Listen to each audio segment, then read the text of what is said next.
सुब्रह्मण्यं महान्तं वन्दे अनुकूलचन्द्रं भुवनभयहरं मोक्षदं चेष्टदेवं। प्राणा ठाकुर परम भजनीय लक्ष्मी माँ जुगादर्श श्री श्री पितृदेव, आज के सत्संग के कर्णधार परम पूज्यपाद श्री श्री आचार्य देव, इन चतुर्देवों के चरण कमलों में मेरा अनंत कोटि प्रणाम। इष्ट परिवार के सबके रातुल चरणों में मेरा अनंत कोटि प्रणाम। आज के इस हरियासर को पौरोहित कर रहे पूज्य दादा, यहाँ के उपस्थित ठाकुर के पुतपांगधारी सहप्रति ऋतिकगण, पुतपांगधारी कर्मीगण, इष्ट प्राणी से गुरु भाता मंडली, मातृमंडली, छोटे छोटे बच्चे, सबके अंतर में वही परम पुरुष के सत्ता विराजमान। सबको मेरे अंतर की प्रीतिपूर्ण जय गुरु एवं यथास्थाने यथायोग्य प्रणाम निवेदन करता हूँ।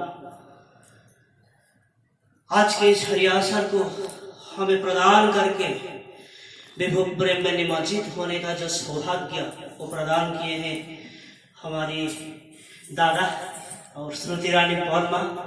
तो सर्वप्रथम उनके पंच महाजीवन, व्यक्ति जीवन, दाम्पत्य जीवन, परिवार जीवन, समाज जीवन एवं राष्ट्र जीवन कैसे सरस सुंदर मधुमय मंजूर हो उठे, ये मेरा एकांतिक प्रार्थना।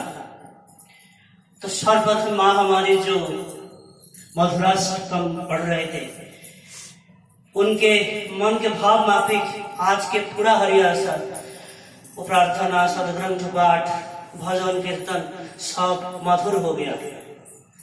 उनको जीवन में हम धारण करते हैं, सब कुछ मधुर हो जाता है। वसन मधुर हो जाता है, वचन मधुर हो जाता है, ललित पढ़ित तो जितना कुछ पूरा जिंदगी मधुर हो जाता है। जीवन को मधुर बनाने का जो मार्ग देने के लिए हर युग में आते हैं।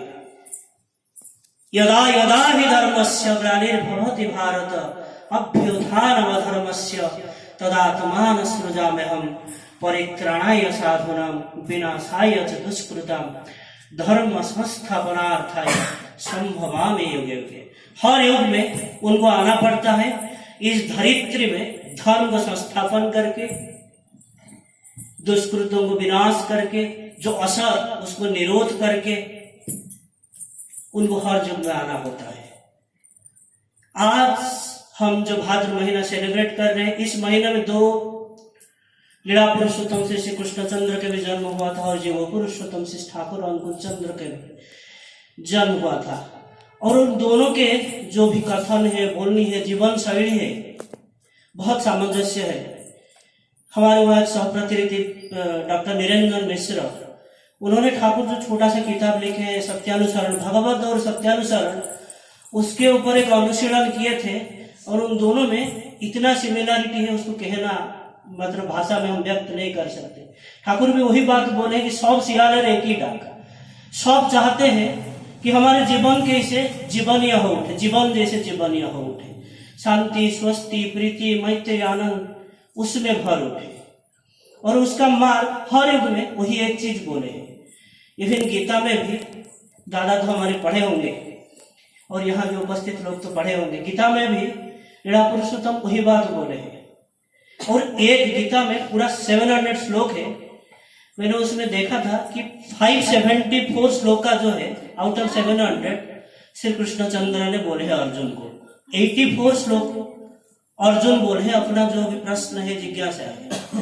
41 श्लोक आई थिंक संजय बोले हैं। और एक श्लोक जो गीता के जो पहला श्लोक था कि धर्म क्षेत्रे कुरुक्षेत्रे समवेद जुजुत्सव मामकः पांडवस्यैव किम कुर्वत संजय, जो पहला जो प्रश्न संजय को धृतराष्ट्र ने पूछे थे। आउट ऑफ 700 श्लोक उनमें से एक श्लोक ऐसा था कृष्णचंद्र 2 बार बोले थे। एक शायद 18 अध्याय 1865 नंबर श्लोक है, और शायद दूसरा वो जो 9th जो उसके जो 34 श्लोक वही था।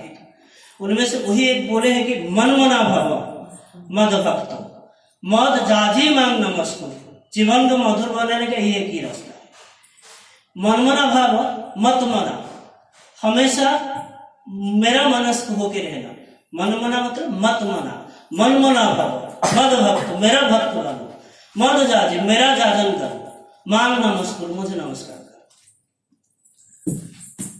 उसके पर श्लोक जो 18 तो 66 नंबर श्लोक वही था कि सर्वधर्मान परित्यज्य मामेकं शरणं व्रज अहं त्वां सर्व पापेभ्यो मोक्षयिष्यामि मा शुचः। सब कुछ छोड़ छाड़ के मेरे शरण में आओ, मेरे प्रदर्शित राह पे चलो, मेरा विधान माफिक चलो, जीवन तुम्हारे मधुर हो जाएगा।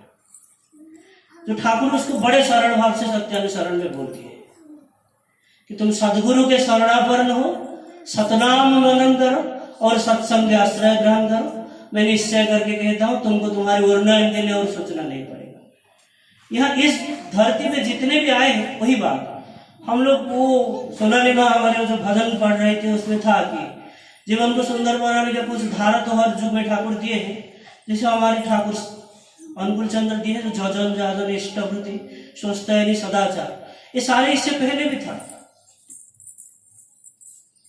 आपकी गीता में एक श्लोका है जो इष्टवृत्ति क्या है उसको बड़े संक्षिप्त में कृष्ण भगवान अर्जुन को बोले हैं कि इष्टान भगानि हो देवा तस्यन्ते यज्ञ भावितो तैदर्तान प्रदायभ्यो जो भुक्तेस्ते न। इन शॉर्ट मुझे ना देके जो खाता है वही चोर है। हम लोग तो चोर नहीं है। एक दिन केष्टोदा ठाकुर को पूछते, केष्टोदा और ठाकुर बैठे हैं, ठाकुर केष्टोदा को बोलते हम सबको जो पंच महायज्ञ वो प्रत्यय करना होगा और ये भागवत महापुराण में वही चीजें भी वर्णन है। तो केष्टोदा पूछते कि पंच महायज्ञ क्या है? तो फिर ठाकुर उत्तर देते हैं कि हम लोगों को प्रत्यह देवयज्ञ करना होगा, ऋषि यज्ञ करना होगा, भूत यज्ञ करना होगा, नृ